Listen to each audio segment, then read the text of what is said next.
Oke, selamat sore teman-teman semua. Saya mau cek dulu apakah suara saya bisa terdengar dengan jelas. Bisa, Bu. Oh ya, oke. Baik. Bisa, Oke, Bu. teman-teman semua, sebelumnya saya minta tolong dong paling tidak nanti 10 menit pertama on cam begitu. Nanti setelahnya terserah teman-teman kalau misalnya mau off gitu ya. Supaya perasaan saya itu tidak seperti mengajar benda mati gitu. Jadi minta tolong ya teman-teman on cam paling tidak nanti 10 menit pertama. Setelah itu after that teman-teman akan off silahkan gitu ya. Yang penting nanti stay tune with me begitu. Saya juga tidak akan lama karena nanti sifatnya mungkin lebih asinkron begitu yang lebih banyak. Tapi saya akan menegaskan beberapa hal karena eh, ada yang perlu untuk saya konfirmasi begitu ya teman-teman ya. Nah, kondisi di sekitar rumah saya sedang hujan deras, semoga tidak mati lampu dan semoga suara saya tetap terdengar dengan jelas begitu. Oke, selamat sore semuanya. Semoga masih tetap semangat dan semoga semuanya dalam keadaan sehat gitu ya. Harusnya sih semangat. Saya mengajar dari jam 7 pagi juga masih semangat.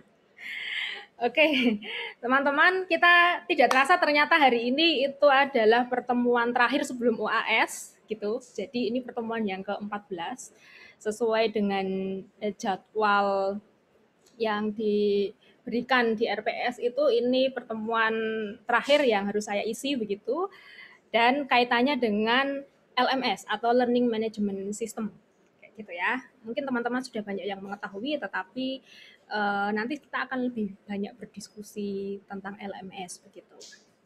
Nah, oke, mungkin saya langsung share screen saja supaya tidak berlama-lama.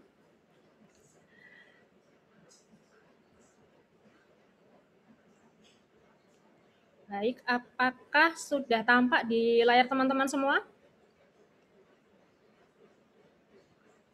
Sudah tampak? Sudah, Bu. Sudah, Bu, sudah. Sudah. Bu. Sudah, Bu. Ya, Bu. Oke, tampaknya saya tidak perlu pakai headphone. Ini kok malah tidak masuk ya suaranya. Baik, untuk kali ini materi yang terakhir ya teman-teman ya. Learning Management System ini pertemuan yang ke-14 dari mata kuliah Computational Thinking for Teacher atau berpikir komputasional untuk guru begitu. Mungkin yang belum tahu saya kenalan dulu karena kan kata orang tak kenal maka tak sayang gitu ya. Kenal aja belum tentu disayang kan ya. Jadi nama saya Kristianti Aprinastuti, biasa dipanggil Bu Kristi. Begitu, saya dari prodi PGSD, tapi background pendidikan saya itu dari matematika murni dan pendidikan matematika begitu. Dan saya juga concern dengan teknologi pendidikan, jadi makanya ikut bergabung di computational thinking ini. Seperti itu ya, teman-teman. Kalau teman-teman nanti main ke kampus 1 di Merican begitu, saya bertugas di prodi PGSD. Nah, apa yang akan kita pelajari tentang learning management system untuk hari ini begitu ya, teman-teman ya. Itu tidak semata-mata apa yang kita sudah pelajari, apa yang sudah ada di LMS kita begitu. Tapi nanti kita akan banyak diskusi tentang how to deliver itu begitu ya.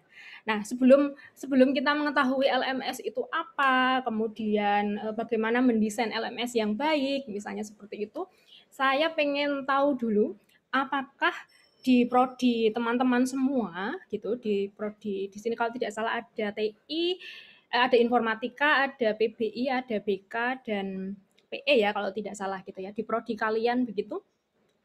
Apakah semuanya menggunakan semua mata kuliah yang diajarkan terutama pada saat daring ini apakah semuanya menggunakan LMS atau yang sama sekali tidak pakai LMS? Ada tidak? Mungkin saya mulai dulu dari teman-teman informatika dulu yang paling banyak. Ada yang sama sekali tidak pakai LMS? Ada nggak mata kuliah di semester ini yang tidak pakai LMS? Sama sekali ya, kalau sama sekali jadi full tidak menggunakan LMS ada nggak? Salah satu mungkin bisa menyampaikan ada nggak dari informatika? yang sama sekali nggak pakai LMS? Atau semuanya sudah pakai LMS?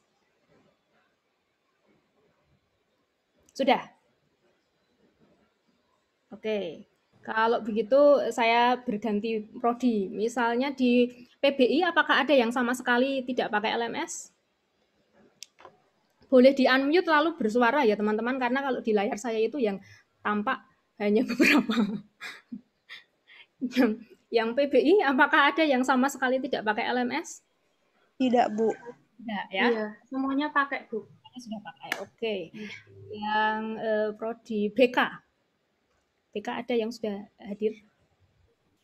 Saya, Bu. Ada nggak yang sama sekali tidak pakai LMS? Ada satu matkul. Ada satu matkul. Jadi pakainya apa? nanti apa? Gimana, Bu? Pakainya apa? Oh, jadi itu nanti pakainya Zoom. Itu absennya di WA group terus nanti link Zoom-nya juga di WA group juga, Bu. Materinya juga di WA group. Oh iya materinya bisa di WA group. Oke. Oke, lalu PE ya. Teman-teman PE ada? Yang sudah hadir? Oke, kalau belum ini contoh tadi ya. Ternyata kalau informatika sih saya yakin semuanya sudah pakai LMS ya, karena kan sudah sangat familiar dengan teknologi. Nah, kemudian untuk tadi ada yang ternyata tidak pakai LMS sama sekali, tapi pakainya WA Group begitu. Yang tadi pakai WA Group adalah ada di prodi BK ya. Oke, saya nyambung lagi ke tadi yang menyampaikan tidak pakai LMS itu, ada kesulitan nggak kalau hanya pakai grup WA begitu? Mungkin ada ya, Bu. Jadi kayak kalau di Amat itu ada yang cuma absen doang gitu, Bu. Jadi orangnya mungkin nggak muncul pas kan kalau di Zoom itu saling nunjuk-nunjuk gitu, Bu. Kayak ada pertanyaan tuh nunjuk temannya lah. Terus pas ditunjuk satu orang tuh ada yang beberapa kali dia nggak muncul tapi dia muncul di absen kayak gitu. Oh, oke. Ya itu dari segi interaksi ya, dari segi interaksi mungkin tidak hanya absen saja begitu. Oke. Nah kalau dari segi kondisi HP-mu cepat panas nggak itu? Kalau hanya pakai WA begitu ya. Oke, semua materi di sana, kemudian semua hal juga diskusinya di sana begitu. Kita bisa bayangkan kalau mungkin semua mata kuliah, coba ya teman-teman bayangkan, semua mata kuliah pakainya grup WA gitu, materi juga dilampirkan di situ, semuanya di situ. Mungkin nanti akhir semester kalian harus selalu ganti handphone gitu ya, karena HP-nya sudah tidak bisa menampung beban gitu ya yang disampaikan di grup WA gitu. Nah, inilah sebetulnya kenapa learning management system itu hadir, teman-teman. Gitu. Karena apa? Mungkin kita tidak bisa menampung itu semua hanya dalam sarana komunikasi yang sifatnya dia media sosial, begitu ya, teman-teman. Nah, jadi ini kenapa kok learning management system itu ada, itu karena ya dia adalah software yang memang digunakan untuk meng-create ya, jadi bisa membuat materialnya itu di situ, tidak hanya meng-create tapi distribute, jadi mendistribusikan dan juga tentu saja manage, ya memanage. Nah, apa yang di-manage ini ya tentu saja namanya learning management system, maka di sini yang di-manage ya educational content kayak gitu. Nah, ini adalah contoh-contoh dari LMS teman-teman. Kalau yang kita gunakan saat ini itu yang punya di Sanata Dharma itu ya, kita menggunakan Moodle gitu. Tapi sebenarnya ada yang lain, itu ada Google Classroom, teman-teman bisa gunakan, ada juga namanya Camilo, ada namanya Docebo gitu. Kemudian ada namanya ini seperti hampir mirip seperti merek sepatu ya. Kalau merek sepatu itu Wakai, kalau ini Sakai. Kemudian ada Ifron, ada Canvas, kemudian ada yang lain. Tidak hanya ini gitu, tapi ada banyak macam. Ada dikatakan juga dua tipe LMS itu yang dia open source dan juga komersial. Seperti itu. Nah, nanti saya tidak akan banyak mengupas tentang Moodle itu isinya apa, Camilo itu isinya apa, Google Classroom itu isinya apa.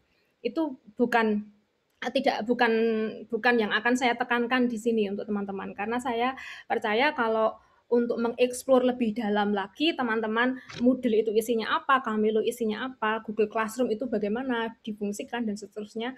Saya yakin dan percaya teman-teman ini sudah lebih ahli untuk berselancar mencari fitur-fitur yang oke gitu ya. Maka saya tidak akan mendetail untuk menyampaikan Moodle itu isinya apa, Google Classroom itu isinya apa, bukan di situ. Tetapi saya akan lebih menekankan pada how to deliver materials, gitu ya, how to deliver materials, sehingga LMS kita itu bisa sebagai pengganti, katakanlah seperti itu, sebagai pengganti interaksi. Jadi LMS kita hidup, LMS kita bernyawa, tidak sekedar sebagai lemari penyimpanan untuk materi atau lemari penyimpanan untuk tugas, begitu. Jadi saya akan lebih menekankan how to deliver materials-nya, begitu, atau mendesain LMS-nya seperti apa. Gitu ya. Itu yang perlu untuk kita cermati dulu di awal. Nah, berkaitan dengan ada 2 macam tadi, itu ada open source, itu sekian ini ya teman-teman ya, macamnya gitu, dari tutor, ada ini pun saya merasa banyak yang asing gitu, nanti silakan dicari sendiri atau dieksplor sendiri tentunya. Ini yang open source, kemudian ada yang komersial, itu ada beberapa macam ini juga. Kalau untuk sekedar nanti mencari ini informasinya seperti apa, nah, silakan nanti dicari, di searching untuk yang komersial ini begitu. Tetapi nanti seandainya nanti memang kita akan ada tugas begitu, teman-teman bisa memilih yang open source begitu. Nanti bisa dieksplor sendiri kira-kira ini yang paling menarik yang mana, kira-kira mana yang lebih mudah untuk diterima oleh siswa dan seterusnya gitu ya. Ini ada macamnya banyak sekali dan mungkin masih banyak lagi ya teman-teman ya. Mungkin teman-teman informatika ini juga lebih punya banyak referensi juga bisa jadi gitu. Oke, nah yang saya katakan tadi ini, berapa keuntungan dari LMS itu? Kenapa tadi saya mulai dengan pertanyaan, apakah ada yang sama sekali tidak pakai LMS gitu? Apakah ada kelemahannya ya kalau tidak pakai LMS begitu dan seterusnya. Tapi juga tadi bisa kita bayangkan saja kalau seandainya semua materi, semua pengumpulan tugas di WA begitu ya. Ya itu setiap akhir semester pasti kita akan beli HP baru mungkin. Atau mungkin belum sampai akhir semester sudah minta ganti HP-nya karena sudah tidak kompatibel lagi atau sudah tidak bisa memuat segala macam itu. Nah, keuntungan dari LMS ini adalah meningkatkan motivasi murid untuk belajar dan berinteraksi satu sama lain.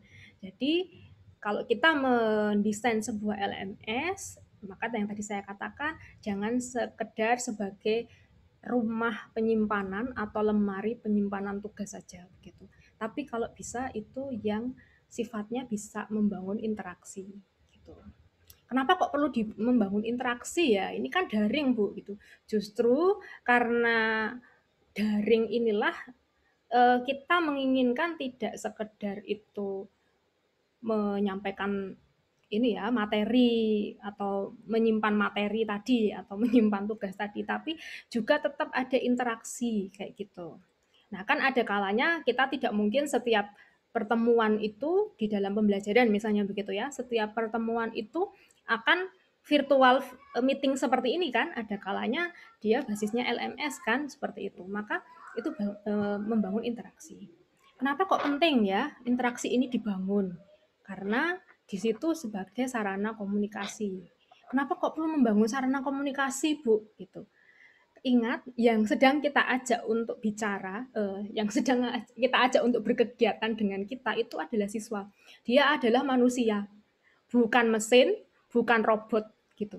Jadi itulah kenapa kita butuh komunikasi, kita butuh interaksi tadi gitu. Karena yang sedang kita ajar itu bukan robot, bukan mesin, bukan komputer, apalagi batu gitu ya. Itu, jadi perlu interaksi. Dan interaksi ini kuncinya nanti berarti di guru gitu ya. Bagaimana meng-create kegiatan yang juga tetap ada interaksinya di situ, tetap ada membangun interaksinya, tetap ada apa istilahnya satu dengan yang lain tidak terputus begitu ya, istilahnya seperti itu. Kemudian keuntungan LMS yang selanjutnya ada feedback dan support. Bayangkan kalau misalnya feedback dan support ini mungkin bisa melalui ini ya, melalui grup WA begitu mungkin bisa. Tapi bisa jadi kalau seandainya semuanya lewat WA mungkin bisa ada yang sudah tertinggal itu pesannya begitu ya. Jadi tidak bisa meng-hire pesannya lagi yang waktu itu gitu.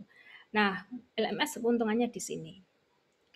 Kemudian akses materinya juga lebih mudah gitu ya. Semua itu terfokus di LMS misalnya begitu. Walaupun tidak menutup kemungkinan ya teman-teman, kita tidak hanya menggunakan LMS saja tetapi juga bisa menggunakan platform yang lain seperti itu juga. It's okay, it's no problem kayak gitu. Lalu memungkinkan pengulangan materi. Ini contohnya ini saya rekam begitu ya. Nanti kalau misalnya ada yang ketinggalan mau tadi di bagian ini kok rasanya ketinggalan begitu, nanti bisa putar lagi. Contohnya seperti itu. Atau melihat materinya lagi itu masih tetap bisa. Itu keuntungan kita pakai LMS. Nah, selain itu sebagai e-learning yang ideal itu bagaimana ya begitu ya mungkin teman-teman ya. Apa sih bedanya e-learning dengan LMS gitu? Kalau kita cermati, LMS itu adalah e-learning, tapi e-learning belum tentu LMS gitu ya teman-teman ya. Jadi berbagai macam e-learning itu salah satunya adalah LMS. Nah, sebagai e-learning, bagaimana kita meng-create LMS yang ideal? Ada 3 hal. Jadi di situ ya harus meaningful content. Kontennya itu harus meaningful. Konten yang disampaikan itu punya manfaat gitu. Nah, bagaimana itu menjadi dapat meaningful-nya? Salah satunya sebetulnya dengan interaksi tadi. Jadi tidak hanya share materi ya. Itu kalau untuk saya begitu ya. Kalau untuk saya sebuah e-learning yang ideal tidak hanya share materi, tidak hanya share link ini, tetapi bagaimana kita berinteraksi dengan pembelajar, dengan siswa kita seperti apa. Gitu. Syukur-syukur konten yang kita buat itu jelas untuk fungsinya untuk meningkatkan kompetensinya gitu ya, membantu atau prasyarat untuk meningkatkan level tugasnya. Kemudian yang kedua, selain itu sifatnya meaningful gitu, sifat yang kedua dia juga harus punya desain yang efektif gitu ya teman-teman. Jadi dapat disampaikan, tidak hanya disampaikan dengan baik, tetapi juga dapat diterima dengan baik pula. Jadi di dalam menyusun LMS, desain karena kalau LMS itu kan kita memakai, kita usernya, tapi kan PR yang selanjutnya adalah bagaimana kita meng-create itu supaya siswa kita, supaya yang belajar dengan kita itu bisa memahami. Caranya tidak hanya dengan kita menyampaikan dengan baik, tetapi apakah itu bisa diterima dengan baik juga atau tidak di dalam LMS itu. Gitu. Kemudian yang kedua karena namanya e-learning juga berarti kan di situ ada teknologinya ya teman-teman ya. Jadi platform e-learningnya itu bekerja dengan baik karena apa? Ya harapannya itu memberikan pengalaman belajar yang baik juga bagi penggunanya. Nah, bayangkan saja kalau misalnya itu hanya sebagai lemari penyimpanan materi misalnya begitu ya. Kalau itu hanya sebagai lemari penyimpanan materi, tentu ini pengalaman belajarnya ya akan menjadi sedikit kurang begitu. Tapi mungkin kita bisa mendesain kegiatan yang itu setiap pengguna atau setiap siswa yang ikut di dalam kelas kita itu dia bisa juga tidak kehilangan esensi dari belajar secara mandiri begitu. Jadi bukan sekedar kita memindahkan apa yang biasanya terjadi secara luring menjadi daring, tidak sekedar itu, tetapi ini juga kita akan mencoba mendesain bagaimana membuat kegiatan pembelajaran di LMS itu yang dia juga tidak kehilangan makna dari belajar. Begitu teman-teman. Nah, karena ini kan mata kuliah ini judulnya Computational Thinking for Teacher ya, jadi tetap ada sedikit bumbu-bumbu untuk teacher-nya begitu ya. Karena apa? Karena kalau LMS itu kan memang kebanyakan dipakai untuk pembelajaran seperti itu. Nah, lalu desain learning-nya seperti apa sih? Apakah mungkin tadi saya sudah banyak bicara ya, tapi mungkin saya akan menambahkan bagaimana mendesainnya itu secara apa ya ini dari sisi psikologisnya gitu ya. Kenapa kok butuh sisi psikologis? Kembali lagi tadi yang menjadi siswa kita itu bukan robot, bukan mesin, bukan batu gitu ya. Jadi kan dia manusia. Jadi kan punya sisi psikologisnya. That's why kenapa untuk mendesain e-learning LMS ini start with empathy atau kita mulai dengan empati. Artinya apa? Artinya kita harus tahu siapa siswa kita itu gitu. Yang pertama jelas. Kalau kita mengajar anak SD ya berarti ya start with empatinya itu adalah oh ini anak SD nanti dari segi how to delivernya nggak mungkin cuma dikasih apa namanya materi atau disimpankan diuploadkan materi saja tanpa ada interaksi yang lebih begitu. Nah, kalau SMP gimana? Ya ada interaksi tapi bahasanya mungkin sudah berbeda tidak seperti anak SD. Kalau SMA bagaimana? Kalau anak mahasiswa bagaimana? Nah ini mulai dengan empati, start with empati. Jadi bagaimana membuat atau mendesain pengalaman belajar yang tetap bermakna walaupun ini secara daring, walaupun tidak bertatap muka, tapi pembelajaran itu tetap bermakna. Itu kan namanya pengalaman belajar gitu ya. Lalu yang kedua adalah build community. Artinya apa sih? Nah, biasanya kalau online learning seperti ini kan perasaan kita itu disconnected begitu ya. Disconnected with others gitu. Makanya kenapa tadi saya minta untuk on cam itu supaya saya merasa tidak sedang bicara dengan komputer gitu ya. Karena perasaan saya disconnected begitu kalau online learning seperti ini. Nah, itu juga kemungkinan yang terjadi dengan siswa kita seandainya LMS kita tidak bernyawa gitu ya. Seandainya LMS kita itu tidak memberikan pengalaman belajar yang mereka ada interaksi, yang mereka juga merasa oh saya itu ada di komunitas loh gitu. Karena apa? Karena apa namanya? We don't want learners to feel like they are engaging with computer. Karena mereka itu tidak hanya engage with computer sebetulnya, tapi bagaimana kita mendesain LMS itu supaya pembelajar atau pengguna dari LMS itu merasa they are engaged with each other. Jadi dengan satu dengan yang lainnya itu juga merasa berkaitan gitu ya, merasa engage begitu. Nah, kemudian engage with other, with you as a teacher, and with content. Jadi tidak hanya mereka itu merasa sedang belajar dengan komputer saja begitu, tetapi juga ciptakan sebuah kegiatan yang mereka merasa pembelajar gitu ya, pengguna dari LMS ini juga engage dengan teman satu kelasnya, dengan with you as a teacher gitu, dan juga terutama dengan konten kayak gitu teman-teman. Jadi itu bagaimana desain LMS-nya, build community-nya itu di situ gitu ya. Karena online learning itu ya rasanya kadang memang kemudian disconnected begitu ya. Nah, bagaimana menciptakan ini? Bu, tapi kan sekarang ada Zoom. Zoom itu kan bisa mengkoneksikan. Iya, betul, teman-teman. Ada Zoom, ada Google Meet, dan seterusnya, betul. Tapi kan ada kalanya tidak setiap pertemuan itu bisa kita fasilitasi dengan Zoom kan? Gitu. Nah, bagaimana kita memfasilitasi sebuah kegiatan pembelajaran yang dia tidak face to face, tidak virtual meeting seperti ini, tetapi pembelajar kita atau pengguna siswa kita gitu, itu tetap merasa mereka engage with other, engage with you as a teacher, engage with content, itu yang terutama.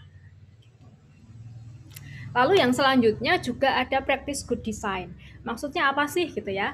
Nah, LMS yang baik gitu kita bisa mendesain online classroom kita itu untuk menyediakan material atau aktivitas itu bisa memang kita buat weekly-nya gitu ya, setiap weekly, setiap minggunya, atau tidak hanya learning materials tapi assignment juga, termasuk activities-nya juga gitu. Nah, kadang kalau untuk simpelnya kadang LMS itu hanya digunakan untuk menyimpan atau sebagai lemari materials tadi atau menyimpan assignment gitu ya, menyimpan tugasnya tadi gitu. Tapi juga tidak hanya itu loh, tapi bisa untuk meeting links ya, karena ada forum, ada group discussion gitu. Itu untuk meeting links.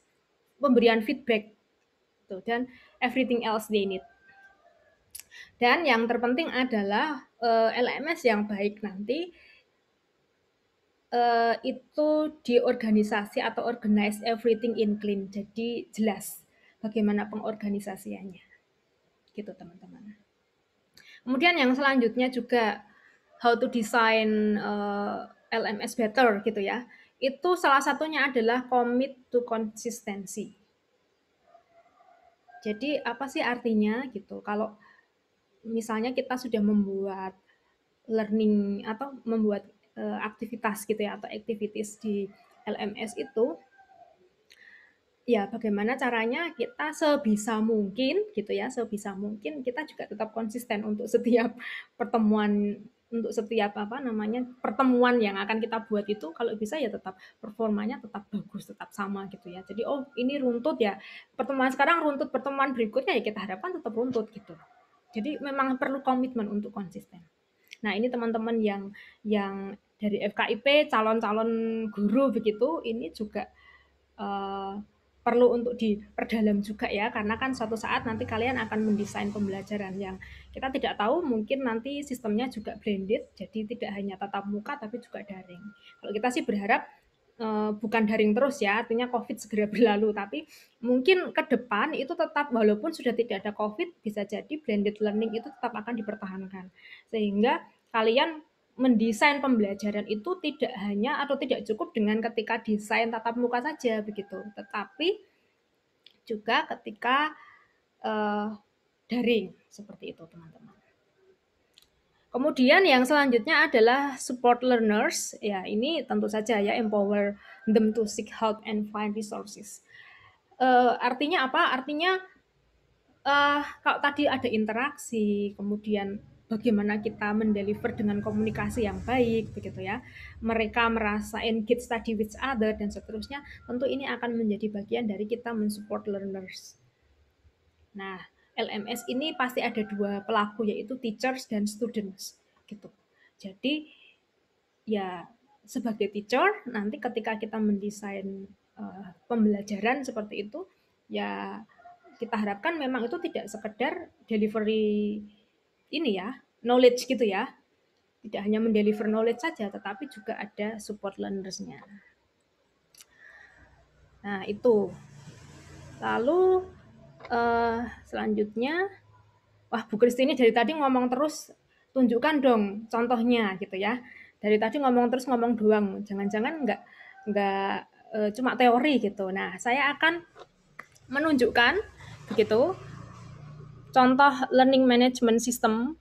Ya, saya terpaksa menunjukkan yang punya saya ya karena saya kan tidak bisa tidak bisa istilahnya pakai account lain gitu ya kalau di LMS belajar itu. Jadi ya mau nggak mau saya menunjukkan apa yang saya rancang begitu ya untuk teman-teman mahasiswa.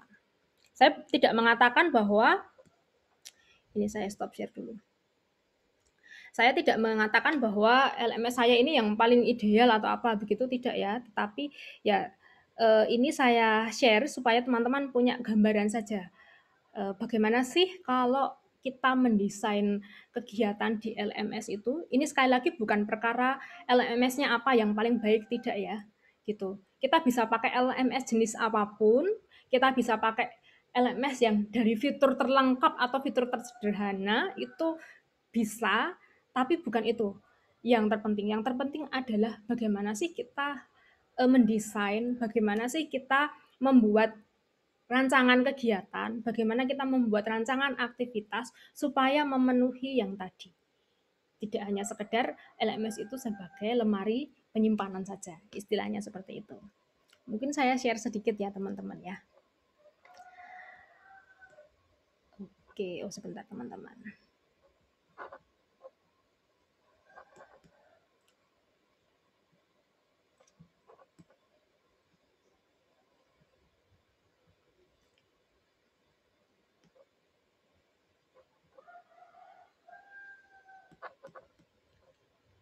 Oke, apakah sudah tampak?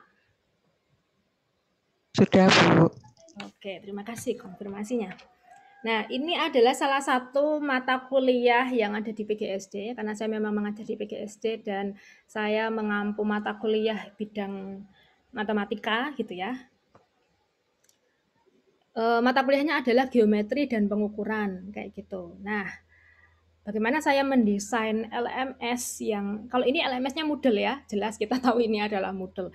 Kalau fitur-fiturnya nanti bisa saya tampilkan untuk teman-teman. Walaupun kalian sebenarnya sudah tahu ya teman-teman.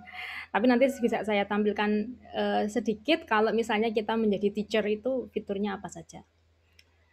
Nah, ini adalah mata kuliah saya ini di kelas C, ini untuk semester 3 gitu. Mungkin kalian punya teman di PGSD semester 3 atau punya pacar di PGSD. Siapa tahu saya mengajar mereka. Ini mata kuliah geometri gitu ya. Nah, tadi bicara tentang interaksi begitu teman-teman. Saya mulai interaksi untuk mendeskripsikan mata kuliah ini itu dengan beberapa deskripsi gitu ya. Jadi ini bentuk komunikasi saya untuk menyapa mereka. Bu, itu sapaan apa itu sapaan apa curhat ya Bu, kok banyak sekali begitu. Ya nggak apa-apa, karena ini saya mau mendeskripsikan mata kuliah ini tuh isinya apa sih gitu. Ya saya banyak bercerita kepada mereka gitu loh. Ini tuh apa, tentang apa. Lalu nanti kita akan belajarnya itu dengan metode apa sih kayak gitu ya. Nanti materinya itu terkait dengan materi apa saja dan seterusnya. Bahkan di sini saya memperkenalkan computational thinking juga loh, padahal mereka tidak mengambil mata kuliah ini gitu ya.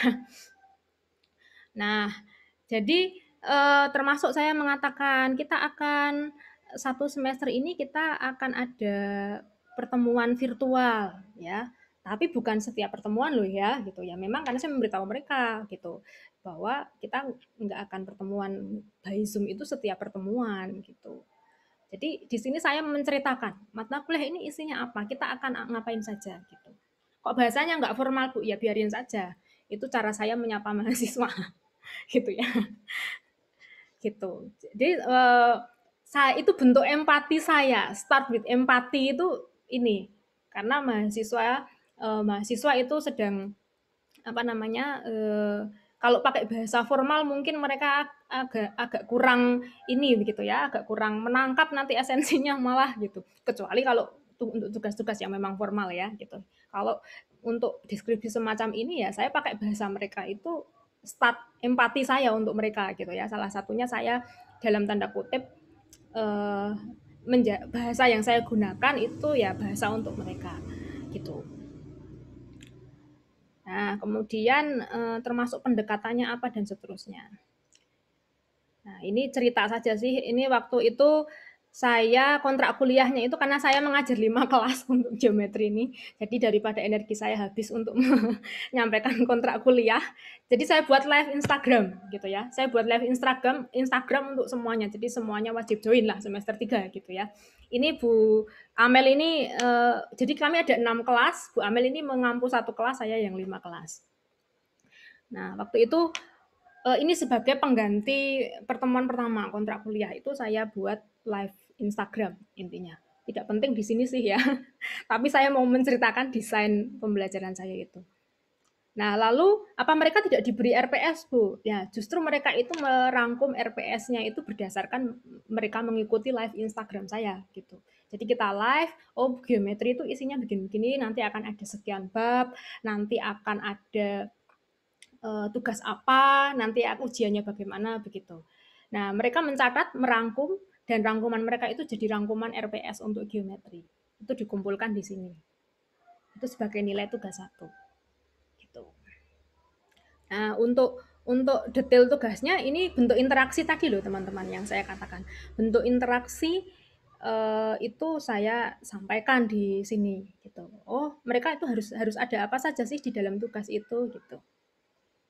Lalu masuk unit 1 gitu ya, unit 1 ini ada gambar, apakah ini karena kaitannya dengan PGSD, Bu, makanya dikasih gambar-gambar. Ya, apapun pandangan kalian silakan, tapi yang jelas adalah saya lebih senang memvisualisasikan gitu. Itu menurut saya juga sebagai bentuk saya berinteraksi dengan mahasiswa saya, dengan murid saya, seperti itu. Nah, itu tema yang pertama itu tentang pengukuran dan hubungan antar satuan. Gitu. Ya sama, pada unit ini kalian itu akan diharapkan mencapai kompetensi ini dan seterusnya. Ada yang menggunakan topik di sini itu per pertemuan, ada juga yang topik ya. Itu enggak masalah sebetulnya, tetapi di sini saya per topik gitu. Lalu pertemuannya saya gunakan label. Itu enggak masalah. Walaupun sebetulnya ada kelemahannya kalau per topik itu, jadi dalam satu topik itu nanti akan ada sesi pertemuan beberapa begitu ya. Tapi ya enggak apa-apa lah. Setiap pertemuan itu kembali lagi saya berinteraksi dulu dengan mereka, apa yang mereka perlu siapkan atau dan seterusnya gitu teman-teman. Yang kegiatan pertama gitu ya. Kegiatan pertama mereka tidak Zoom, mereka tidak ngapain-ngapain, tapi mereka menyimak video dari saya. Kok nggak presensi, Bu? Ya, tunggu dulu. Nanti presensinya saya perlihatkan presensinya di mana. Lalu ini saya membuat video, kemudian saya mengupload di YouTube saya linkkan di sini untuk mereka lihat. Mereka tuh harus ngapain toh hari ini kayak gitu. Nah, kemudian karena sudah dibuat kelompok, kebetulan kelompok ini waktu itu berdasarkan nilai mata kuliah sebelumnya gitu ya. Jadi memang sudah jadi kelompoknya. Mereka tapi mengecek mereka itu ada di kelompok berapa gitu. Nah, ini ada tulisannya not available unless the activity kegiatan 1. Sebetulnya bukan berarti ini tidak bisa dibuka ya, teman-teman ya. Tetapi ini itu harus dibuka setelah mereka menyimak. Kayak gitu. Itulah kenapa waktu dengan Romo Hari kalian bingung, Bu, itu nggak bisa dibuka. Sebetulnya itu bukan nggak bisa dibuka, cuman kalian belum mengklik yang sebelumnya saja, kayak gitu. Nah, konsep ini sebetulnya kan berpikir algoritmik sekali toh sebetulnya gitu. Dari segi siswa dia berpikir algoritmik. Tapi as a teacher gitu ya, ini adalah sarana untuk saya bagaimana membuat atau saya mengelola pembelajaran saya supaya tidak kejadian setiap mungkin ada mahasiswa yang hanya presensi saja kayak gitu atau hanya apa misalnya seperti itu. Tidak, mereka harus melewati semua kegiatan. Bu rempong ya jadi mahasiswa Bu Kristi. Ya begitulah. Kemudian setelah itu mereka akan mengerjakan worksheet. Worksheet-nya ada di LMS juga. Jadi nanti saya akan tunjukkan bagaimana kalau misalnya kita meng-create di LMS gitu ya. Worksheet itu lembar kerja. Mereka praktek. Karena biasanya mata kuliah geometri ini kalau kita tatap muka gitu ya. Kalau kita tatap muka itu mereka akan banyak praktek di kelas. Jadi praktek mengukur, kemudian praktek membuktikan rumus matematika gitu ya. Kemudian mereka praktek apapun lah kalau di kelas. Nah, cuman karena ini daring, kan berarti prakteknya mereka sendiri-sendiri. Untuk memastikan mereka praktek betulan atau tidak, karena toh juga prakteknya sederhana, hanya mengukur beberapa benda di sekitar mereka gitu kan. Itu saya buat worksheet-nya di sini. Jadi mereka nanti memang harus mengisi. Ini contoh pertanyaannya saja. Amati 20 benda di sekitar Anda. Benda yang pertama, nama benda, banyaknya, dan seterusnya. Ini nanti ujung-ujungnya itu pertanyaan itu untuk membedakan apa sih bedanya antara mengukur dengan menghitung. Kayak gitu. Sebetulnya sesimpel itu, tapi mereka akan praktek dulu. Itu. Kemudian setelah itu mereka ada forum diskusi kelompok gitu, teman-teman. Ini nanti juga saya buatkan forum diskusi kelompok. Ini salah satu cara saya untuk tadi kan build community ya. LMS itu fungsinya untuk build community supaya siswa kita itu engage with other, engage with teacher, engage with content. Nah, saya fasilitasi dengan diskusi kelompok kayak gitu. Nah, nanti teman-teman kalau misalnya mendesain LMS juga gunakanlah seperti itu. Saya buatkan memang dia diskusi kelompok gitu ya, berdasarkan apa namanya, kelompoknya. Dan kadang saya karena tadi sudah saya pilihkan, sudah apa, ada kelompoknya itu, jadi kadang diskusi kelompok ini hanya bisa dilihat oleh kelompoknya mereka masing-masing gitu. Nah, diskusinya itu apa? Kadang ada pertanyaan diskusi yang perlu mereka diskusikan gitu. Lalu mereka bisa berdiskusi di sini. Nah, saling menanggapi di sini gitu. Oh, saya setuju dan seterusnya dan seterusnya. Dari sini itu menjadi bagian dari penilaian keaktifan atau menjadi bagian dari penilaian, oh orang ini berkontribusi nggak sih? Kalau tadi cuma apa namanya, kalau tadi cuma lihat video lalu nggak tahu hilang kemana, mereka nggak berkontribusi di sini, berarti ketahuan itu orang, itu mahasiswa berarti tidak melakukan kegiatan itu gitu. Apa akibatnya kalau tidak melakukan kegiatan itu gitu? Dia nggak bisa presensi, dan presensi itu terbatas jamnya, ya kan? Jadi sudah kelihatan di sini mungkin apa, si mahasiswa itu tidak melakukan kegiatan yang sebelum-sebelumnya, jadi akhirnya kan tidak bisa presensi ya, karena syarat untuk presensi itu harus melakukan kegiatan sebelumnya, kegiatan sebelumnya, kegiatan sebelumnya. Ini berpikir algoritmik sekali loh sebetulnya. Itu. Ya, salah satu cornerstone dari computational thinking kan gitu. Nah, mereka tidak bisa presensi, kalau sudah tidak bisa presensi karena presensinya itu juga terbatas waktu, hanya pada saat jam pembelajaran itu, mau tidak mau mereka akan stay with me on my class kayak gitu. Ini salah satu cara saya untuk menghandle kelas saya supaya mahasiswa ada bersama dengan saya. Nah, itu juga seperti ini butuh strategi gitu ya, butuh strategi as a teacher itu bagaimana kita mendesain konten, kita mendelivery materi, tetapi juga kita memanage interaksi gitu ya. Tetapi tetap kita build community untuk mereka, kita tetap start with empathy untuk mereka dan seterusnya. Lalu pertemuan 2. Kalau teman-teman cek ya, hampir di setiap pertemuan yang saya ampu di sini itu tidak pernah polanya sama. Itu salah satu cara saya untuk mahasiswa itu supaya tidak supaya tidak membaca pola, kemudian oke, biasanya kalau sama Bu Kristi itu yang penting nanti hadir aja di jam segini. Nanti setelah itu saya pergi kayak gitu. Mereka nggak bisa karena apa? Ya suka-suka saya juga, kadang presensinya di awal, kadang di tengah, kadang di akhir, kadang di awal dan di akhir kayak gitu. Jadi mereka kebanyakan akan stay with me on my class kayak gitu. Ya, ini juga tidak saya awali dengan Zoom dan seterusnya, tapi saya berikan role of the game-nya gitu. Nah, ini juga bicara tentang algoritma sebetulnya teman-teman ya, mereka harus ngapain dulu dan seterusnya gitu.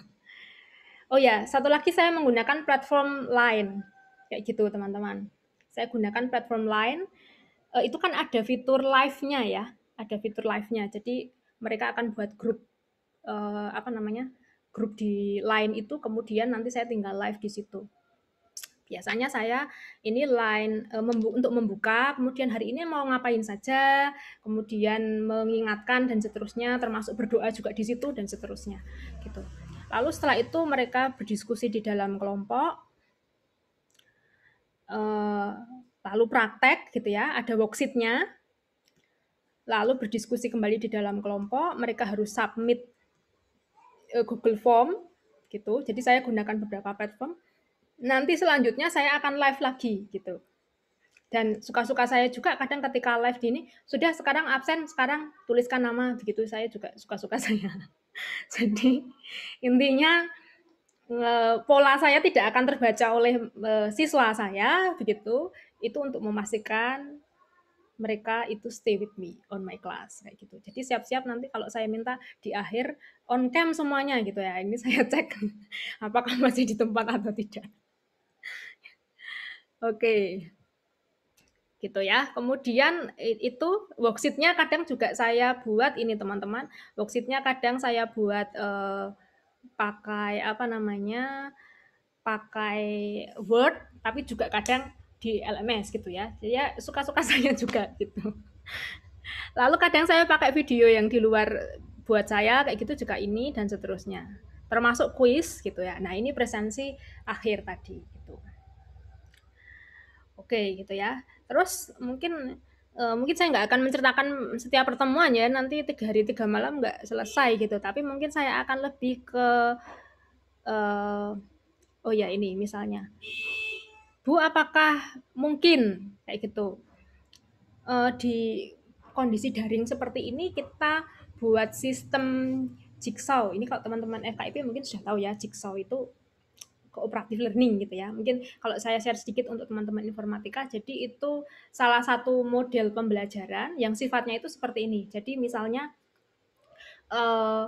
di dalam satu kelas itu kita bagi menjadi 5 kelompok misalnya gitu ya, 5 kelompok. Lalu setiap kelompok itu nanti akan mendapatkan materi inti gitu. Jadi misalnya di dalam satu kelompok itu kok 3 orang gitu ya. Ini akan mendapatkan materi inti 1, materi inti 2, materi inti 3 kayak gitu. Terus yang kelompok yang 2 berarti kan juga 3, materi inti 1, materi inti 2, materi inti 3 gitu. Nah, nanti yang sama-sama materi inti 1 itu akan berdiskusi dulu gitu ya untuk membahas materinya.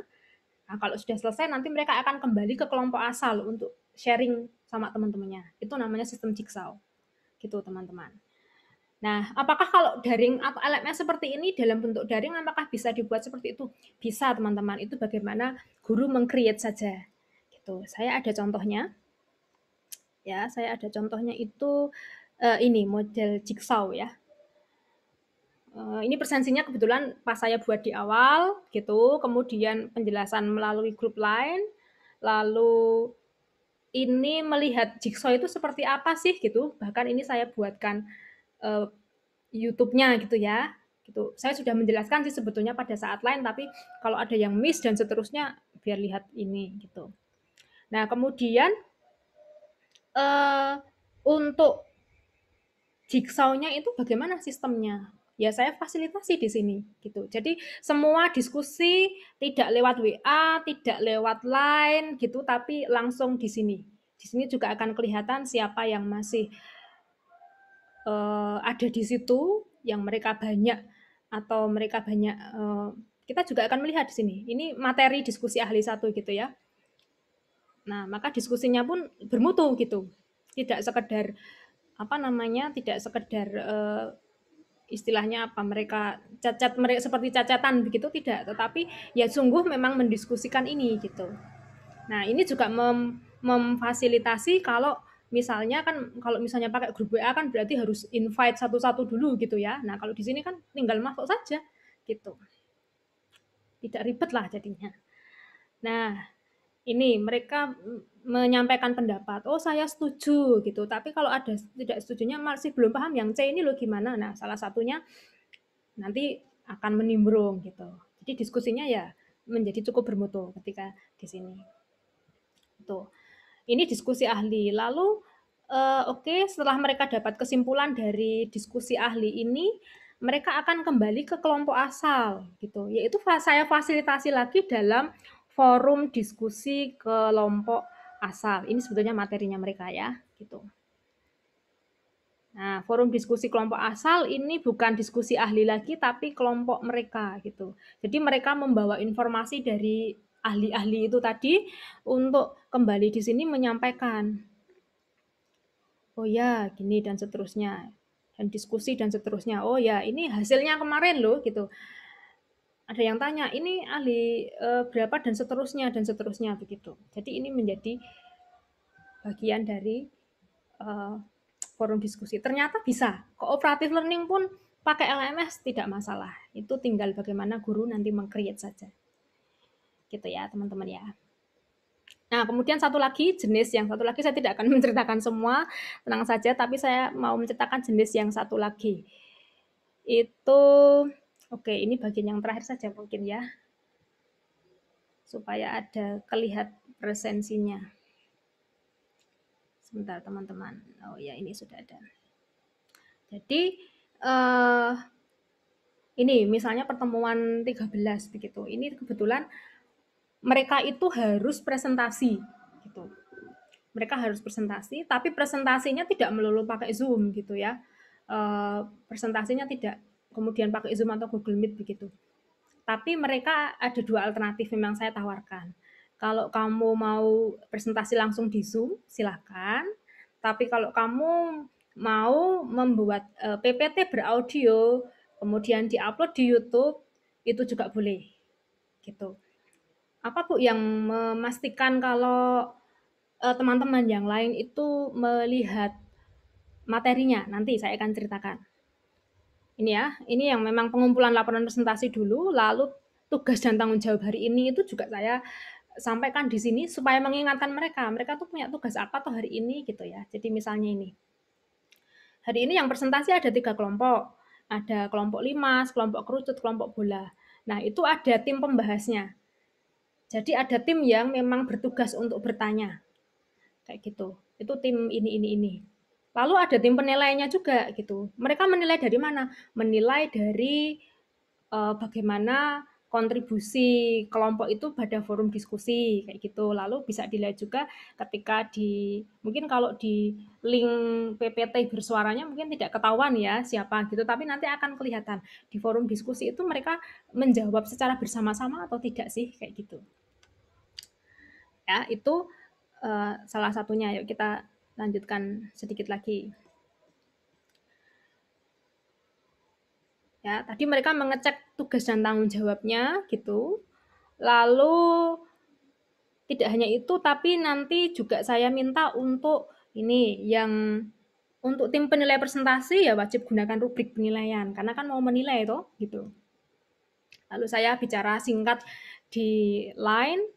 Nah, ini menyimak presentasi dari tim Prisma. Ini bukan lewat Zoom, tetapi ini menggunakan apa namanya? Oh, ini tadi yang limas juga ya, hampir sama ini karena presentasi semua. Tapi ini menggunakan link YouTube. Jadi mereka buat PPT beraudio, diupload di YouTube. Lalu linknya itu diberikan ke saya untuk saya desainkan di sini. Gitu. Nah, terus setelah itu mereka masuk di forum diskusi. Ini pun saya bedakan. Kalau yang jadi istilahnya gini, kalau presentasi di kelas itu kan ada kelompok yang memang dia wajib bertanya gitu ya. Tapi ada kelompok yang lain yang dia tidak boleh bertanya, boleh tidak kayak gitu. Maka ini saya buat kalau yang wajib bertanya diskusinya di sini supaya jelas nanti dia akan dibahas gitu. Nah, ada tanggapannya tapi juga ada pertanyaannya gitu. Tadi di video itu kan ini kalau seperti ini dari pertanyaan-pertanyaan itu kan memperlihatkan anak ini bener nonton videonya atau enggak kan gitu toh. Itu salah satu cara saya juga memanage biar setiap orang itu nonton videonya enggak gitu. Apakah ada batasan jumlah ini dan seterusnya. Lalu di situ ada diskusi. Nah, tim penilai tadi menilai ini kelompok ini kok yang jawab cuma Dwi Rahayu Ningsih ya gitu ya. Kok yang lain nggak ikut jawab ya. Nah, nanti mereka menilai itu tadi, menilai untuk yang Dwi Rahayu mungkin akan lebih tinggi dibandingkan dengan yang lainnya. Gitu. Itu ya, ini terkait dengan forum diskusi. Jadi kita yang memfasilitasi gitu, kita yang meng-create bagaimana supaya siswa kita itu tetap ada bersama dengan kita, tetap stay with me gitu ya, stay on our class kayak gitu. Itu bagaimana caranya? Kita memang butuh strategi untuk mendesain kegiatan itu. Kayak gitu teman-teman. Nah, kemudian juga oh ya, menariknya lagi setiap 2 kali pertemuan ya, setiap 2 kali pertemuan itu saya buat survei kelompok favorit itu. Oh, dari presentasi yang kemarin-kemarin itu kelompok mana yang dia itu paling kompak atau dia medianya paling lengkap, materi yang disampaikan itu paling mendalam begitu. Itu saya setiap kali 2 kali pertemuan karena berarti kan kalau setiap pertemuannya ada 2 presenter 2 kalinya berarti kan ada 4 presenter itu saya buat survei gitu. Dan di akhir itu apa namanya akan mereka istilahnya itu sebagai bentuk apresiasi dari kelas itu untuk teman-teman yang presentasi gitu. Ini bagian build community tadi juga gitu ya. Jadi walaupun daring tetapi tetap engage with other, engage with content, with teacher gitu. Sekalipun juga tidak pertemuan virtual, face to face meeting kayak gini. Lalu ini pengumpulan penilaiannya dan ini kebanyakan presensi saya buat di akhir. Mereka tidak bisa presensi kalau belum mengomentari diskusi tim bola ini misalnya. Mereka tidak bisa mengomentari tim bola kalau belum menyimak videonya. Mereka belum bisa menyimak tim bola kalau belum menyimak kalau belum memberikan komentar di tim kerucut. Mereka tidak bisa memberikan komentar di tim kerucut kalau belum ikutan kuis ataupun belum menyimak presentasi dari tim kerucut. Itu salah satu sarana supaya our student itu tadi stay on my class kayak gitu. Jadi itu kita yang mendesain. Tapi bayangkan coba kalau ini tanpa restrik, mungkin mahasiswa saya tidak, mungkin ya videonya saja akan dilihat atau tidak saya tidak tahu gitu ya. Gitu. Nah, ini beberapa kegiatan yang saya lakukan gitu ke mahasiswa. Bu, apakah tidak rempong mendesainnya? Ya, sedikit rempong. Tapi ini salah satu cara supaya konten saya tetap meaningful. Konten saya tetap sebagai konten yang bisa digunakan untuk pembelajaran. Tetap ada apa ya istilahnya? Mahasiswa tetap tadi juga merasa dia tetap ada bersama dengan teman-teman satu kelasnya gitu ya. Mereka tetap bisa berinteraksi dengan kelompoknya. Kemudian juga mereka support learners itu ya, mereka juga termotivasi dengan itu dan seterusnya tadi yang tadi merupakan idealnya LMS itu gitu. Nah, itu saya mengarah ke sana. Makanya saya buat desain yang mewadahi itu semua. Kayak gitu teman-teman. Dan sekaligus ini mengimplementasikan computational thinking sebetulnya ya kan. Bagi teacher juga ini computational thinking kenapa? Oh, saya tujuannya itu mau ke sini, mau membuat mereka di sini. Maka saya mendekompos dulu. Saya membuat dekomposisinya dulu. Oh, berarti saya harus membuat kecil-kecilnya dulu ini. Kegiatan masing-masing dulu ataupun mungkin nanti forum diskusinya ini dan seterusnya begitu ya. Itu proses dekomposisi. Apakah ada pattern recognition-nya, Bu? Ada. Baik untuk siswa ataupun untuk teacher. Gitu. Untuk siswa jelas dia akan tahu ini ya polanya gitu ya. Untuk teacher kalau saya sudah mendesain di pertemuan satu itu bisa oh ini kok kemungkinan berhasil ya gitu. Saya bisa mendesain ini di pertemuan lagi yang pertemuan yang kemana. Ada pattern recognition-nya, ada abstraction-nya jelas gitu. Kemudian algoritmiknya jelas ini algoritma gitu. Karena apa? Karena proses tadi ini nggak bisa presensi kalau belum ini, belum ini, belum ini. Kayak gitu. Itu supaya untuk memastikan para siswa saya ada bersama dengan saya. Kayak gitu teman-teman. Jadi computational thinking itu tidak sekedar untuk dipelajari secara teori saja ya, tapi tadi as a teacher kita bisa langsung mengimplementasikan gitu. Bu, saya kan nggak akan jadi guru, Bu. Jadi ngapain mengimplementasikan gitu. Tapi ini dalam segala segi aspek, dalam segi aspek kehidupan sebetulnya kan kehidupan kita itu juga sangat dekat dengan computational thinking kan seperti itu.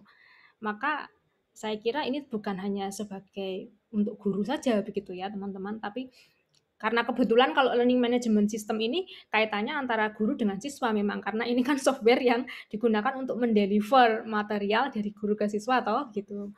Jadi ini tetapi bukan untuk guru saja.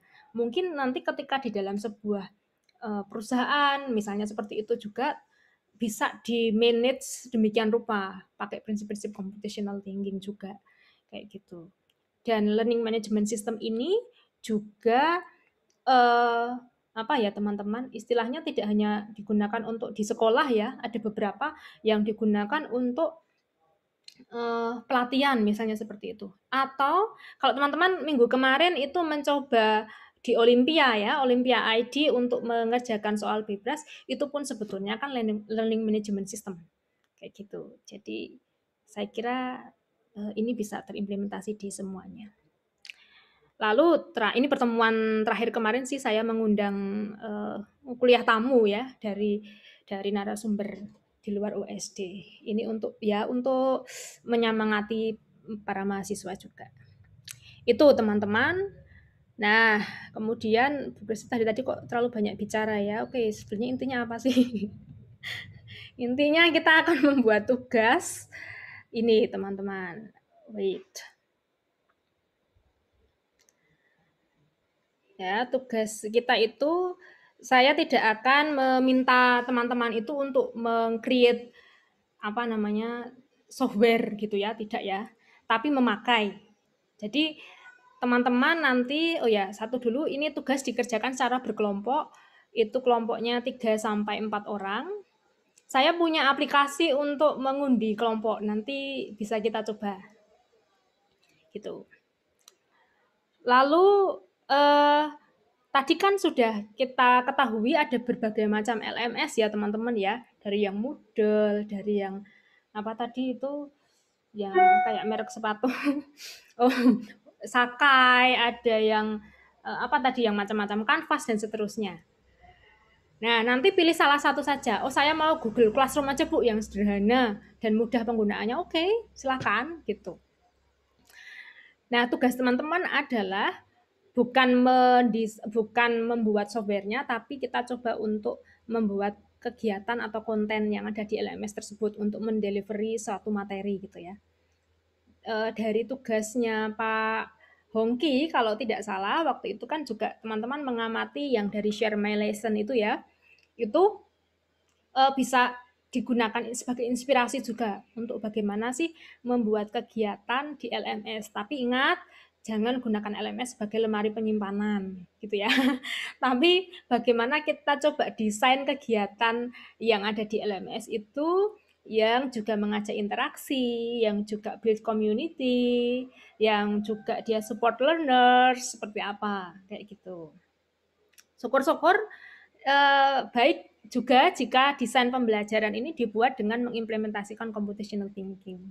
Gitu. Ya, contoh sederhananya seperti yang tempat saya tadi itu kan ada algoritma, ada cornerstone algoritmanya ya. Kalau melakukan ini harus ini dulu kayak gitu itu.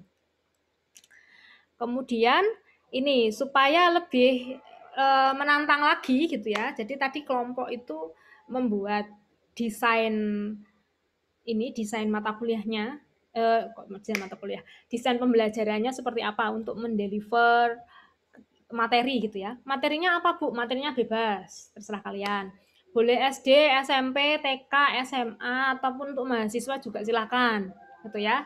Prinsipnya adalah kalian how to design the effective learning with LMS, kayak gitu.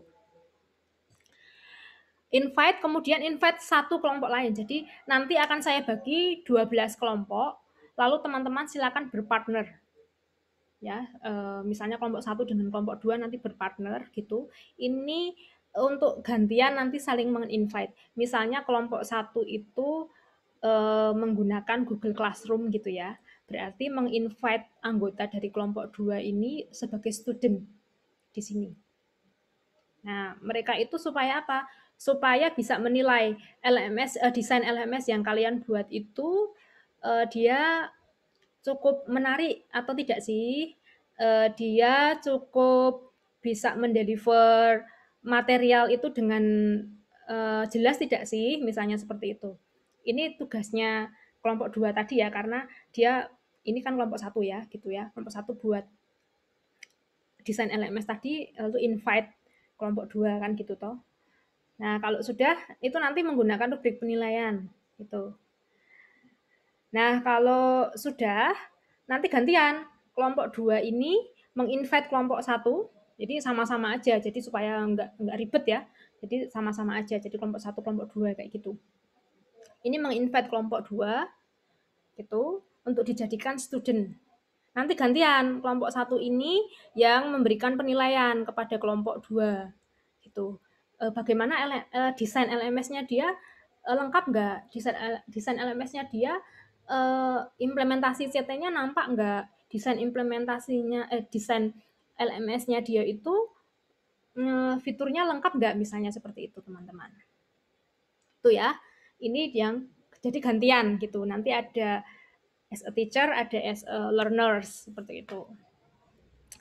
Nah, kemudian nanti laporan itu disusun dalam bentuk Word, itu sesuai dengan format terlampir di LMS. Itu sudah saya ini kan ya, uploadkan gitu ya teman-teman ya. Nanti bisa dilihat, nanti kita lihat juga di LMS, nggak apa-apa. Gitu. Nah, untuk kelompoknya mungkin ini karena saya bagi 12 kelompok, jadi nanti saya bagi secara undian saja begitu ya. Bu, saya kan tidak tahu nomornya itu teman saya nanti, saya kan nggak kenal. Nah, nanti kenalannya di forum diskusi itu, gitu. Kan sudah saya fasilitasi, jadi nggak perlu, kalau mau tanya nomor dan seterusnya ya tanya di forum diskusi itu. Ini kita mempraktekkan itu tadi, LMS tadi ya teman-teman. Itu, ini sekedar motivasi saja. Learn everything you can. Kemudian anytime you can, from anyone you can. There will always come a time when you will be grateful you did.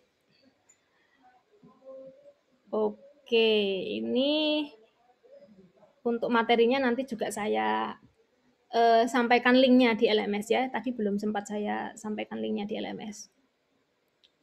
Itu, kemudian mungkin saya sedikit share untuk fitur-fitur di Moodle ya. Nanti kalau misalnya ada yang mau pakai Moodle, itu teman-teman activity-nya ini. Seperti biasa. Nanti silakan explore sendiri untuk yang lain ya teman-teman ya. Gitu. Untuk yang lain itu dieksplor sendiri, tapi saya mungkin lebih ke Moodle di sini. Itu ada assignment gitu ya. Itu untuk mengumpulkan tugas, ini untuk presensi, ini untuk chat-chatan begitu. Kemudian choice ini saya belum pernah menggunakan gitu, tapi dia kita lihat saja di sini gunanya untuk apa. Oh, untuk single question gitu ya. Kemudian database itu untuk saya juga belum pernah menggunakan, atau saya pernah tapi jarang sekali begitu. Oh, ini untuk participant create, maintain, and search collection entries gitu ya. External tool, nah ini adalah kalau misalnya kita mau menghubungkan ke tools yang lain ya. Tuh, kayak Zoom tadi, kenapa kok bisa langsung masuk di situ? Karena kita pakai external tool. Feedback, ini untuk memberi feedback. Forum, itu nanti yang akan kita pakai, gitu ya. Nanti yang akan kita pakai di di LMS kita. Lalu ada glossary, ada listen, ini untuk kalau misalnya mau buat worksheet begitu. Quiz juga ada. SCORM package ini saya belum coba. Ya, ini untuk apa ya kira-kira ya? Oh, ini untuk mengumpulkan files begitu ya. Survei, kemudian wiki, workshop juga ada. Nah, ini untuk resource-nya. Kalau tadi activity, biasanya kalau LMS itu ada yang digunakan untuk membuat activity-nya, tapi juga ada yang untuk memberikan resource-nya gitu ya. Jadi kalau ini tadi lemari penyimpanan file tadi gitu ya, kalau ini untuk activities-nya. Ada book, ada file, folder, kemudian label, page, dan URL, dan seterusnya. Saya kira setiap LMS itu punya ini ya teman-teman, setiap LMS itu punya karakteristiknya sendiri-sendiri gitu. Jadi punya plus minusnya sendiri-sendiri. Nanti silakan diekspor, kira-kira nanti kalian mau pilih LMS yang mana gitu. Jadi usernya itu, kalian istilahnya sebagai user, kalian tidak membuat software LMS-nya. Tugasnya itu hanya meng-create desain pembelajaran. Kayak gitu. Nah, ini saya undi saja untuk ini ya teman-teman ya. Saya undi untuk kelompoknya. Ini saya sudah mengkopikan nama-nama dari ini dari daftar nilai gitu. Saya sudah mengkopikan nama-nama ini, kemudian nanti kita akan bentuk 12 kelompok. Semoga ini masih nyambung ya. Ini secara acak saja. Oh, sebentar teman-teman. Ternyata sudah tidak nyambung. Saya ulang saja.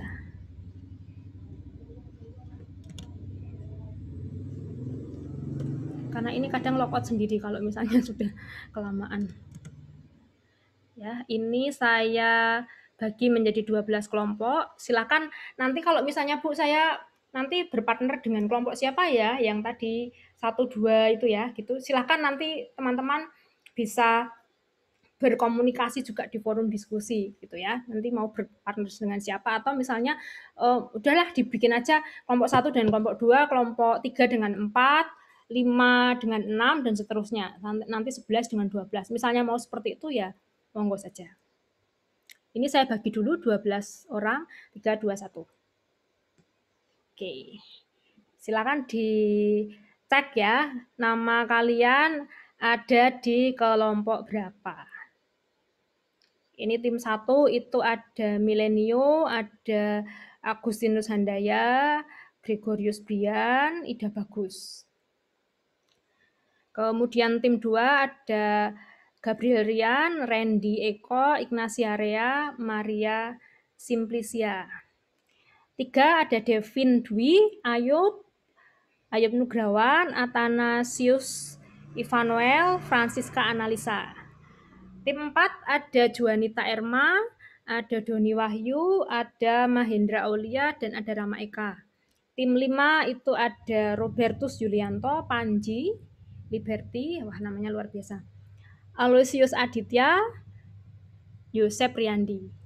Tim 6 ada Okta Fadinda, ada Francisca Apri, Alvis Mega, Muh Alvins Iksan. Tim 7 itu ada Tangguh Purworakil. Wah ini pasti orangnya tangguh. Jadi kalau tugasnya macam-macam pasti tetap tangguh ya. Lalu ada Ayuna, Daniel Frederick, Albertus. Kita geser kelompok 8. Hieronymus Freddy, lalu Aditya Galih, Georgius Febrian, Karis Yeter Eben. Wiryawan Septia itu masuk kelompok 9, Vincentius Henry juga, lalu Agung Kristanto.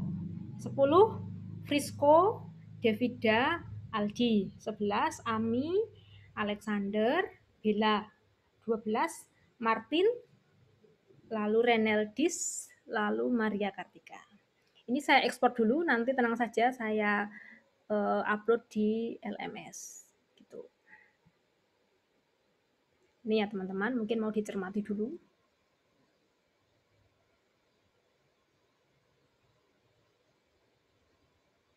Oke, lalu selanjutnya, kalau nanti teman-teman sudah tahu di kelompok berapa, nah silahkan nanti gunakan forum diskusi itu untuk kalian berdiskusi. Ini sudah saya buatkan, ya. Silakan nanti untuk kalian berdiskusi. Kira-kira nanti ya paling tidak misalnya memilih materinya mau materi yang SD, SMP atau SMA misalnya begitu. Kalian kan bisa searching dari tugas-tugas yang lalu itu juga bisa digunakan lagi. Kita kan intinya mau mendesain kegiatannya gitu, bukan apa ya membuat langkah-langkah pembelajarannya tidak, tetapi kita bagaimana sih desain untuk LMS yang baik itu seperti apa, yang tadi mewadahi interaksi, build community, dan seterusnya tadi. Nah, nanti silakan langsung berdiskusi saja, ini sudah saya buatkan.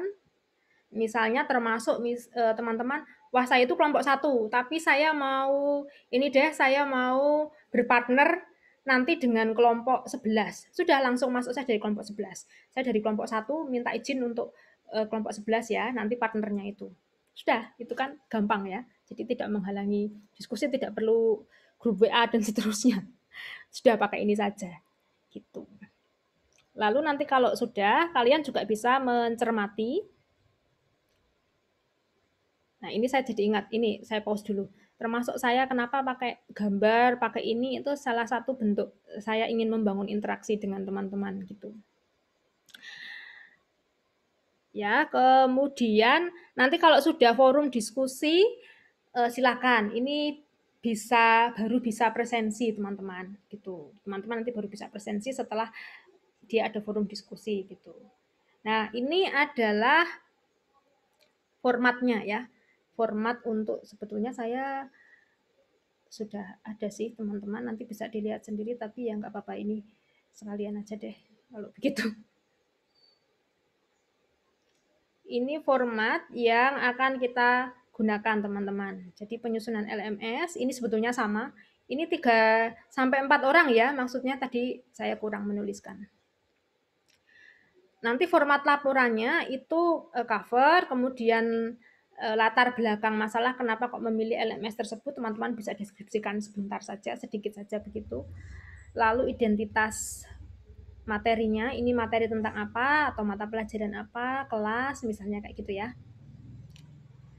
Lalu desain pembelajaran dalam LMS, gitu. Nanti teman-teman bisa screenshot itu LMS yang digunakan, lalu screenshot yang desainnya itu seperti apa gitu. Kan tidak belum tentu. Kalau misalnya begini, misalnya teman-teman pakai Canvas, oh kalau diberikan link Canvas, saya harus membuat akun Canvas dulu kan gitu kan. Nanti teman-teman pakai apa lagi, saya harus membuat akun itu. Nanti kalau seperti itu nanti malah agak lama penilaiannya. Jadi teman-teman screenshot saja gitu ya, screenshot saja LMS hasil desain pembelajaran yang kalian buat itu, kalian screenshot saja. Kemudian nanti diberi keterangan ini. Ini itu untuk kegiatan apanya, ini tuh untuk ini untuk diskusinya, dan seterusnya dan seterusnya. Berikan deskripsi. Gitu. Lalu di sini ada rubrik penilaian, teman-teman. Ini untuk yang tadi berpartner tadi ya.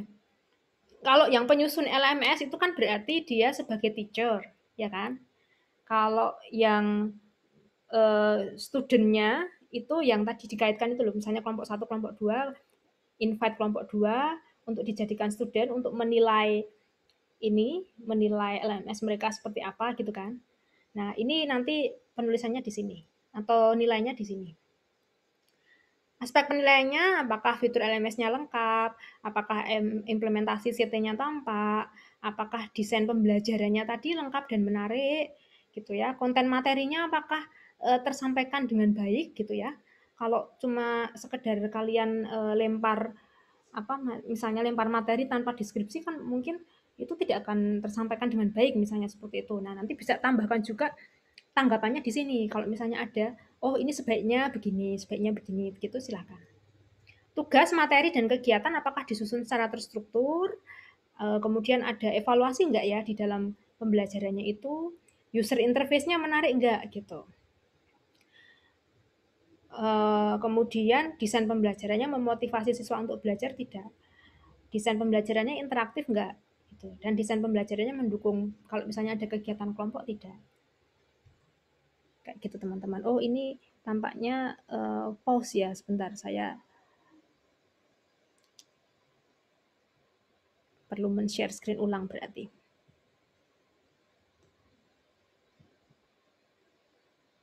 Nah ini loh maksudnya. Ya, ini format laporannya, itu tadi ada cover, latar belakang, identitas materi gitu. Kemudian desain pembelajarannya. Lalu ini penilaian yang saya katakan tadi, rubrik penilaian tadi. Kalian berpartner dengan satu kelompok yang lain, saling berpartner gitu loh. Jadi nanti misalnya kelompok 1 dengan kelompok 2 berpartner, ketika kelompok 1 ini sudah menyusun LMS-nya, kan berarti kelompok 2-nya ini menilai ya, kalau dia sebagai student dari teacher kelompok 1 ini gimana sih, apakah LMS-nya lengkap, apakah implementasi CT-nya tampak, apakah desain pembelajarannya lengkap dan menarik gitu ya, ataukah konten materinya ini sudah tersampaikan dengan baik atau belum. Lalu tugas, materi, dan juga kegiatannya sudah disusun terstruktur atau belum gitu. Ada penilaian enggak? User interface-nya menarik enggak? Desain pembelajarannya memotivasi siswa untuk belajar tidak?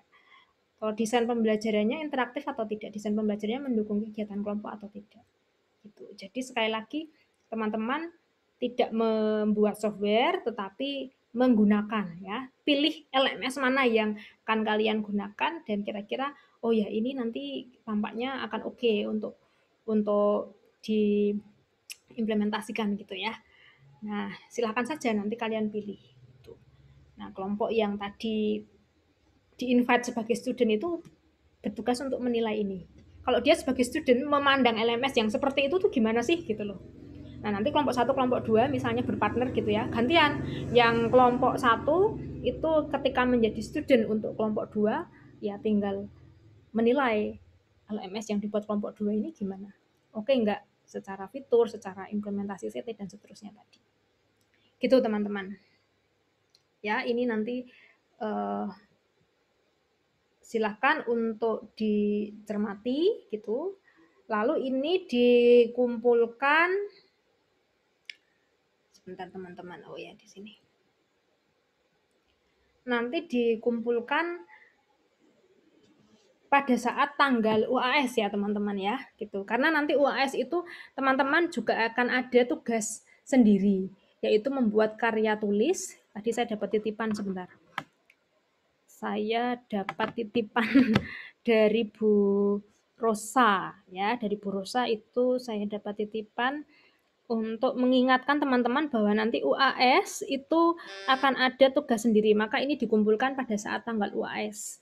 Karena UAS nanti akan ada ini sendiri ya, akan ada tugas sendiri yaitu membuat karya tulis ringkas secara individu.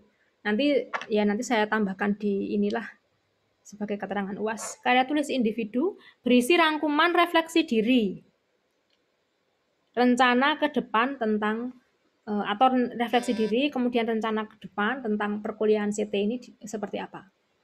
Kayak gitu. Itu nanti UASnya akan membuat itu. Nanti bisa saya tambahkan di sini. Tapi saya mengingatkan bahwa tugas ini nanti diupload pada saat tanggal atau jadwal UAS. Karena supaya teman-teman nanti tidak bertumpuk-tumpuk tugasnya gitu. Ini untuk mengumpulkan tugas akhirnya ya yang penyusunan konten LMS itu, dan ini untuk menguploadkan penilaian kelompok. Gitu. Uploadnya satu-satu atau kelompok saja. Nanti kan akan saya masukkan ini tadi dari hasil atau data yang random generator ini. Ini nanti kalian akan saya kelompokkan berdasarkan hasil pengundian ini gitu. Jadi nanti kalau uploadnya kelompok, satu orang sudah mengupload itu nanti sudah akan ke semuanya kayak gitu. Jadi tidak perlu sendiri-sendiri menguploadkannya. Itu teman-teman.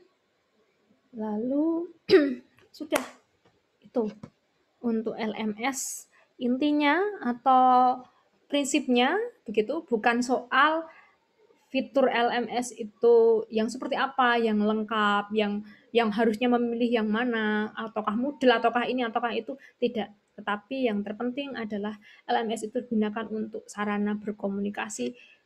So, gitu ya, ketika kita sebagai teacher, karena kan LMS itu as a teacher atau as students gitu ya, itu prinsipnya adalah bukan mana sih LMS yang dia paling baik atau paling lengkap, tidak. LMS sederhana pun semacam Google Classroom, kalau kita bisa mendesain kegiatan yang tadi interaktif, build community, kemudian support learners dan seterusnya tadi, saya kira kok pembelajaran tetap akan bermakna. Pembelajaran tetap akan tidak kalah maknanya walaupun itu dengan daring gitu. Jadi tidak kalah dengan tatap muka, intinya seperti itu. Kalau kita bisa mendesain bagaimana tepat mendeliver gitu ya, tidak hanya sekedar melemparkan materi gitu, tidak hanya sekedar menyimpan materi kita, tetapi bagaimana how we deliver better gitu ya. Itu yang saya kira kok itu yang lebih penting, bagaimana kalau mengelola LMS ini.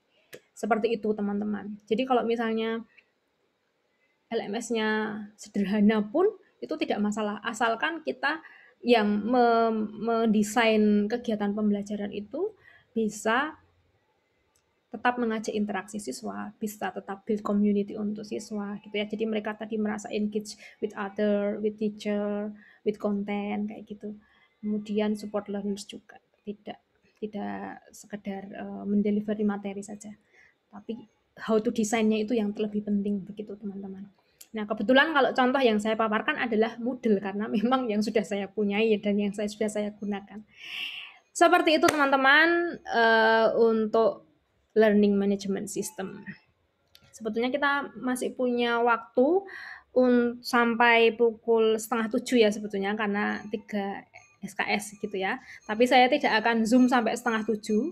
Mungkin Zoom saya sebentar lagi akan berakhir, tetapi teman-teman jangan lupa untuk bisa presensi, ini prinsip algoritma, untuk bisa presensi, tinggalkan pesan di forum diskusi kelompok. Nah, syukur-syukur jangan cuma sebagai formalitas untuk meninggalkan pesan di forum diskusi itu, tapi gunakan forum diskusi ini justru untuk tadi berdiskusi tentang ini bagaimana ya, mau membuat tugasnya apa, kita pakai yang sudah pernah kita gunakan waktu itu ketika yang share my lesson itu ya, itu kan sedikit ada kegiatannya juga toh. Nah, itu bagaimana kalau itu didesain ulang ketika harus ada di LMS. Termasuk juga mungkin nanti akan memilih LMS-nya yang mana dan seterusnya. Gunakanlah forum diskusi itu. Mumpung ini memang kita fasilitasi seperti itu.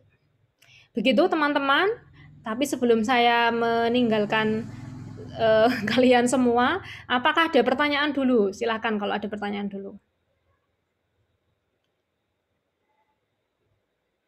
Mungkin saya stop share dulu ya, supaya layarnya tampak jelas. Oke. Tidak ada pertanyaan. Kalau tidak ada pertanyaan, tapi mungkin saya minta untuk on cam lagi gitu ya, untuk saya say goodbye dengan kalian. Silakan on cam dulu gitu. Wah, luar biasa ini teman-teman ini ya. Bu, mau nanya, Bu. Oh ya, silakan.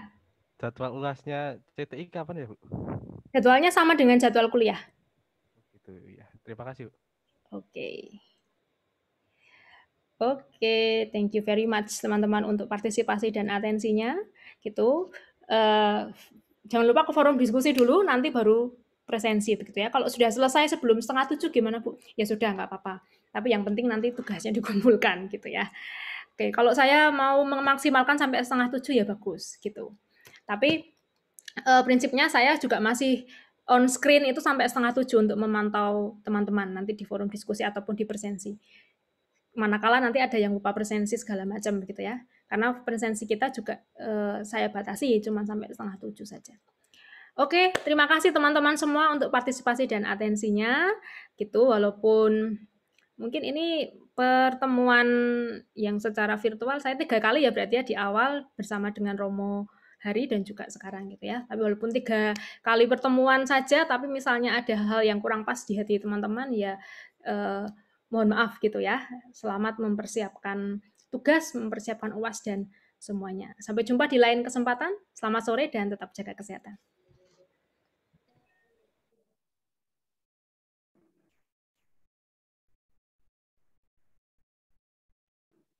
Loh, kok cepat-cepat wis.